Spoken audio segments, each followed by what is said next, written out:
wonderful presentation. Thanks for being super accurate. And this is a very timely and relevant topic, which is really well researched by you. Our four takeaways, firstly, are the punchlines from this. First is being that green portfolio does not mean green industry. One. Second is that very ironical is that paradox that we need these minerals per se for our EVs and everything for green revenue, the green industry, but having those minerals and mining those minerals are more causing harm to the environment. So that is a very big eye opener for both of us. So thanks for explaining that to us. Without wasting further time, I was just wanted to say that the previous literature always talked in silos.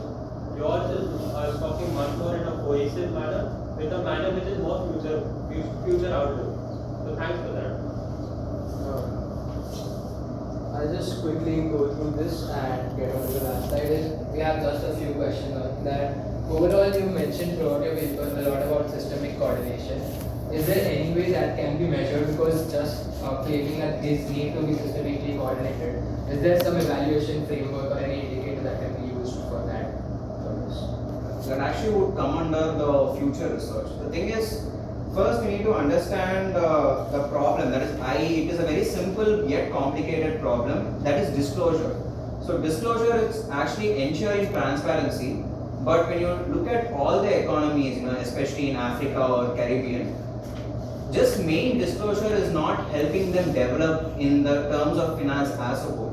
So you need to look at capital allocation. So for the concept of systemic coordination, you need to understand the capital allocation, where the current scenario of capital allocation, which economies actually require it, which economies are lacking it, and you need to match the resource distributions. And also throughout the paper, it's very conceptually strong, but it is not validated using any empirical studies or any quantitative metrics. So is it something you'll be looking forward to, because that is what is going to justify your theory? Absolutely. Yeah, that's a systematic literature paper. It's actually SLR actually. Yes, actually I went for a systematic literature paper and I actually thought about your question as well, but since this is a theoretical paper, it can absolutely be empirically validated and I really look forward to it. Yeah, and as you mentioned, it's a systematic literature paper. Did you think of having a bibliometric analysis through it, or some kind of Prisma framework which you would review your paper? See, you have only 95 papers, no? Yes. I don't think diplomatic will apply here. Correct. This is We should do more, yeah. Yeah, Research my Google. Good one.